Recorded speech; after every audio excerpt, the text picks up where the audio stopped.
अस्सलाम वालेकुम स्टूडेंट्स। बेटा आज हमने टॉपिक जो डिस्कस करना है इस चैप्टर का अहम 3 लॉन्ग क्वेश्चन है ये।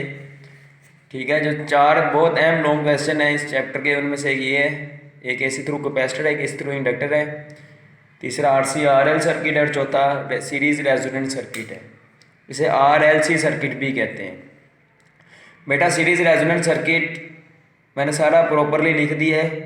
इसको स्टार्ट करने से पहले मैं आपको बता दूं, जो सीरीज रेजोनेंट सर्किट है इसे फ्रीक्वेंसी सिलेक्टेड सर्किट भी कहते हैं, कि एक ऐसा सर्किट है ये जो एक ख़ास फ्रीक्वेंसी पे मैक्सिमम करंट हासिल करने के लिए इस्तेमाल होता है। और ये सर्किट रेजोनेंट सर्किट ही रेडियोस में हम इस्तेमाल करते हैं, जो हम एक पर्टिकुलर फ्रीक्वेंसी पे हाई वैल्यू ऑफ करंट हासिल करने के लिए, हाई रिस्पॉन्स हासिल करने के लिए यूज़ करते हैं। और इसमें प्रीवियस टॉपिक्स के कॉन्सेप्ट रिकॉल होंगे, तो आप समझ लो प्रीवियस टॉपिक्स पढ़ने का मकसद यही था कि हम इसको स्टडी कर सकें। तो बेटा के consider RLC series resonant circuit which is excited या ऑपरेट हम करें बाय एन एसी सोर्स, इसकी वेरिंग फ्रीक्वेंसी है। सीरीज रेजोनेंट सर्किट में जो सोर्स है उसकी फ्रीक्वेंसी वेरिएबल होती है। अब बेटा आपको पता है कि कैपेसिटिव रिएक्टेंस का फॉर्मूला 1/ओमेगा c होता है, और यहाँ पे ओमेगा आपको पता है 2πf के इक्वल है, यानी कैपेसिटिव रिएक्टेंस फ्रीक्वेंसी के इन्वर्सली प्रोपोर्शनल होती है। जबकि इंडक्टिव रिएक्टेंस का फॉर्मूला ओमेगा एल होता है, यानी कि इंडक्टिव रिएक्टेंस फ्रीक्वेंसी के डायरेक्टली प्रोपोर्शनल होती है। अब बेटा एट लो फ्रीक्वेंसी, जब फ्रीक्वेंसी लो होगी कैपेसिटिव रिएक्टेंस इंडक्टिव रिएक्टेंस से ग्रेटर होगी, क्योंकि ये फ्रीक्वेंसी के इन्वर्सली प्रोपोर्शनल होगी डायरेक्टली, यानी सर्किट बिहेव करेगा लाइक आरसी सर्किट। क्योंकि कैपेसिटर इंडक्टर पे क्या करेगा, डोमिनेट। एक capacitive reactance will dominate on inductive reactance. ये लाइन चाहे आप इसके बाद लिख देना, so capacitive reactance will dominate, यानी कि ये circuit behave like RC circuit से पहले लिख देना, so capacitive reactance dominates inductive reactance and circuit behave like RC circuit. और यहाँ पे इम्पीडेंस डायग्राम जो होगी उसकी ये बनेगी। बेटा ये आरसी और आरएल सर्किट की डायग्राम को मैंने इकट्ठा कर दिया है।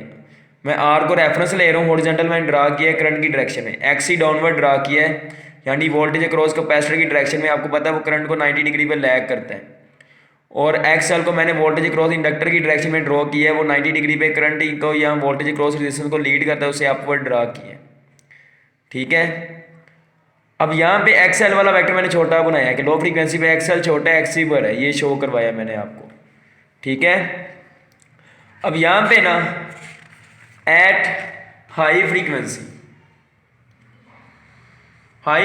पे एक्सएल एक्सी से बड़ा हो, क्योंकि एक्सएल फ्रीक्वेंसी के डायरेक्टली प्रोपोर्शनल है, और एक्सी छोटा होगा क्योंकि वो इसके इन्वर्सली प्रोपोर्शनल है।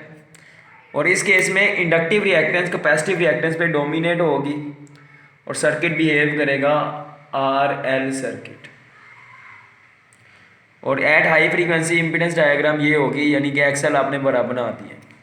अब इन दोनों फ्रीक्वेंसी के दरमियान एक फ्रीक्वेंसी होती है जिसे हम कहते हैं रेजोनेंस फ्रीक्वेंसी, जिस पे एक्सी एक्सएल के बराबर होता है, इस कंडीशन को हम रेजोनेंस कहते हैं। और रेजोनेंस में जब एक्सी एक्सएल के इक्वल हो जाएगा तो दोनों क्या कर देंगे, कैंसल आउट, और सर्किट रेजिस्टिव बन जाएगा।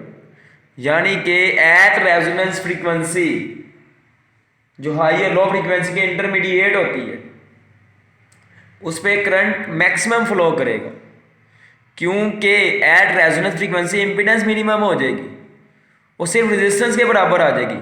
क्योंकि एट रेजोनेंस जब एक्सी एक्सएल के बराबर हो जाएगा, देखो मैंने इन दोनों के वेक्टर बराबर कर दिए तो ये कैंसिल आउट हो जाएंगे, तो बेटा सिर्फ रेजिस्टिव सर्किट बन जाएगा। वो एक्सएल एक्सी होने के बावजूद इनइफेक्टिव हो जाएंगे, सर्किट की इंपीडेंस मिनिमम हो जाएगी, करंट मैक्सिमम हो जाएगा।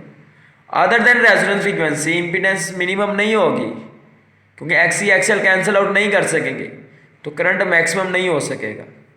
ठीक है बेटा, और रेजोनेंस फ्रीक्वेंसी हम कैसे निकालते हैं किसी सर्किट के लिए, तो उसकी डेरिवेशन मैं कर रहा हूँ कि आप देखें एट रेजोनेंस एक्सी एक्सएल के बराबर है, तो मैं एक्सी का फॉर्मूला लिख दिया, एक्सएल का साथ आर लगा दिया, R stand for resonance, L नीचे ले आओ, 1/LC ओमेगा आर उधर जाके मल्टीप्लाई हो गया, क्या हो जाएगा ओमेगा आर स्क्वेयर।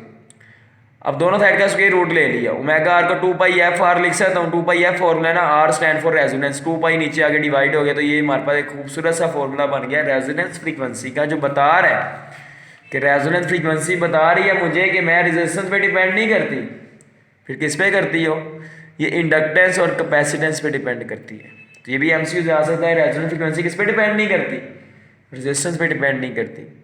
ठीक है, ये फॉर्मूला की डेरिवेशन भी आ सकती है, न्यूमेरिकल में हमने आगे यूज़ करना है इसे। अब बेटा यहाँ तक बताने के 3 नंबर है। अब 2 नंबर है प्रॉपर्टीज़ बताने के सीरीज रेजोनेंस सर्किट के। और इससे पहले प्रॉपर्टीज़ बताने से पहले मैं आपको बताऊँ, हम जब रेडियो चैनल कोई ट्यून करना चाहते हैं तो हम यहाँ पे सर्किट, जो रेजोनेंस सर्किट लगा होता है ना रेडियो में, उसकी कैपेसिटेंस चेंज करते हैं, जिससे उसकी रेजोनेंस फ्रीक्वेंसी सीरीज जो रेजोनेंस सर्किट की रेजोनेंस फ्रीक्वेंसी चेंज होती है। ठीक है, और वो हमें जो रेजोनेंस फ्रीक्वेंसी हमारे रेडियो के सर्किट की होगी ना, हमें उसी फ्रीक्वेंसी का चैनल सुनाई देता है, बाकी सुनाई नहीं देते, क्योंकि उसके लिए इसका रिस्पॉन्स क्या होगा, मैक्सिमम। ठीक है, इस बात को हम आगे जाके मज़ीद स्टडी करेंगे थोरोली। अब बेटा properties of series resonance circuit जो है, पहली प्रॉपर्टी है कि resonance frequency of this circuit given as F R 01/2 जो हमें पहले ही पता है। अब एट रेजोनेंस सर्किट बिहेव करता है resistive, and we all know, क्योंकि एक्सएल एक्सी से कैंसिल आउट हो जाएगा, और करंट और वोल्टेज फिर इन फेस होंगे। आपको पता है ना, सीरीज रेजोनेंस रेजिस्टिव सर्किट में करंट और वोल्टेज इन फेस होते हैं। यानी कि अगर आपसे सिंपल कहें ना कि सीरीज रेजोनेंस सर्किट में एट रेजोनेंस करंट और वोल्टेज के दरमियान फेस डिफरेंस क्या होगा, आप कहना 0, तो आधा पावर फैक्टर फिर क्या हो जाएगा 1। यानी कि वोल्टेज करंट इन फेस होते हैं प्योर रेजिस्टिव सर्किट में। Pure resistive circuit simple resistive circuit भी हो सकता है और वो सीरीज रेजोनेंस सर्किट भी हो सकता है, लेकिन सीरीज रेजोनेंस सर्किट हमेशा रेजिस्टिव सर्किट नहीं होता। वो कब होता है, एट रेजोनेंस होता है, एट रेजोनेंस फ्रीक्वेंसी होता है। ठीक है बच्चों, अब इसकी जो नेक्स्ट प्रॉपर्टी नंबर 3 है, प्रॉपर्टी नंबर 3 में मैं आपको बता रहा हूँ कि एट रेजोनेंस इम्पीडेंस मिनिमम होती है सर्किट की, और कितनी होती है, रेजिस्टेंस के बराबर होती है। आपको पता होना चाहिए सीरीज रेजोनेंस सर्किट में इम्पीडेंस का फॉर्मूला ये होता है √R² plus XL minus XC whole square. कहाँ से बना ये फॉर्मूला बेटा, ये इम्पीडेंस डायग्राम से बना है। ठीक है, यहाँ पे R और ये XL माइनस XC करेंगे, क्योंकि दोनों अपोजिट है। इसका नेट इफेक्ट जो होगा ना, जो नेट कैपेसिटिव रिएक्टेंस आएगी, हम उसका और रेजिस्टेंस के वेक्टर्स हमसे इम्पीडेंस निकाल लेंगे। फिर हम यहाँ पे XC माइनस XL भी लिख सकते हैं, XL माइनस XC भी लिख सकते हैं। और बेटा यहाँ पे आप ये देखें कि एट रेजोनेंस जब XL बराबर XC के होगा तो ये वाली टर्म 0 हो जाएगी, तो R का स्क्वायर रूट से कट जाएगा, तो इम्पीडेंस बराबर R के आ गई। यानी एट रेजोनेंस इम्पीडेंस रेजिस्टेंस के बराबर होती है। रेजोनेंस फ्रीक्वेंसी से कम फ्रीक्वेंसी हो, XC XL से भरा होगा, रेजोनेंस फ्रीक्वेंसी ज्यादा फ्रीक्वेंसी XL XC से भरा होगा, तो बेटा चाहे रेजोनेंस फ्रीक्वेंसी हम ज्यादा फ्रीक्वेंसी पे जाए चाहे कम फ्रीक्वेंसी पे जाए, ये वाली टर्म भरनी ही भरनी है, क्योंकि यहाँ पे इसका स्क्वायर है। XC XL से भरा होगा तो ब्रैकेट के अंदर वाली वैल्यू माइनस में हो जाएगी, लेकिन स्क्वायर तो पॉजिटिव में ही आंसर देगा ना। XL अगर XC से भरा होता है रेजोनेंस फ्रीक्वेंसी ज्यादा फ्रीक्वेंसी पे, तो ये वाला तो स्क्वायर लेके, यानी कि हमारे पास इंक्रीमेंट ही आएगा, चाहे हम रेजोनेंस फ्रीक्वेंसी से ऊपर जाएं चाहे नीचे। तो अगर आपसे पूछे ना रेजोनेंस फ्रीक्वेंसी से अबव और बिलो फ्रीक्वेंसी और इम्पीडेंस क्या होती है, आपने कहना है सर दोनों केस में इंक्रीज करती है। ठीक है बेटा, ये फॉर्मूला बुक में नहीं है, लेकिन मैंने आपके नॉलेज के लिए बता दिया है। अब चौथा जो पॉइंट है यहाँ पे, ये ग्राफ है फ्रीक्वेंसी और करंट के दरमियान। क्या बता रहा है कि at resonance frequency current maximum होता है, क्योंकि इम्पीडेंस मिनिमम होती है। उससे अबव और बिलो फ्रीक्वेंसी पे करंट डिक्रीज करता है। क्यों? क्योंकि इससे अबव और बिलो फ्रीक्वेंसी पे इम्पीडेंस इंक्रीज करती है। ये ग्राफ जिस तरह मैंने इस तरफ बनाया ना, वैसे इस तरफ बनाने, ये थोड़ा सा डिस्टॉर्ट हो गया है। और एट रेजोनेंस मैक्सिमम करंट जो होता है वो किस तरह आता है, peak value of the voltage divide by resistance. हमने सिंपल R पे क्यों डिवाइड कर दिया, क्योंकि at resonance impedance simple R के बराबर है, इसलिए peak value of current at resonance जो होती है वो peak value of given voltage divide by resistance पे हम डिवाइड कर देंगे। यानी कि अगर आप पूछें एट रेजोनेंस करंट किस पे डिपेंड करता है, आप कहना सर सिर्फ रेजिस्टेंस पे करता है। मैंने कहना है इंडक्टेंस पे क्यों नहीं करता, सर वो इनइफेक्टिव हो जाएगी। कैपेसिटिव रिएक्टेंस पे क्यों नहीं करता, सर वो भी इनइफेक्टिव हो जाएगी। आई समझ।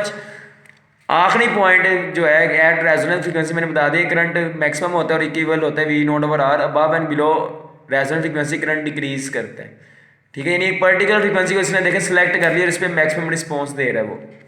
At resonance voltage across inductor जो VL है, voltage across capacitor can be greater than source voltage, कि बहुत ज़्यादा करंट फ्लो करने की वजह से वो ग्रेटर भी हो सकता है। इसके अलावा बैक EMF इफेक्ट्स भी होते हैं। बैक EMF इफेक्ट्स की वजह से कैपेसिटर सोर्स वोल्टेज थोड़ा ज़्यादा चार्ज हो सकता है मोमेंटेरली, तो ग्रेटर हो सकता है वो। लेकिन अगर ग्रेटर हो भी जाएगा बेटा, VL VC के ऑपोजिट है ना, तो उसमें तो कैंसिल आउट ही हो जाना है। तो जो सोर्स वोल्टेज होगा वो रेजिस्टेंस के अक्रॉस जो वोल्टेज है उसके इक्वल ही रहेगा। ठीक है, तो आपको ये पता होना चाहिए। अगर वैसे आपसे पूछें कि at resonance voltage cross inductor voltage cross capacitor source voltage ज़्यादा क्यों हो सकता है, आपके ना बैक ईएमएफ इफेक्ट्स की वजह से। बस ये सिंपल सा आंसर है इसका। ठीक है, तो आज का टॉपिक हमारा यहाँ पे कंप्लीट हो गया है। ठीक है, कोई प्रॉब्लम हो ज़रूर पूछिएगा। अल्लाह आप सबका मददगार हो। अल्लाह हाफिज़।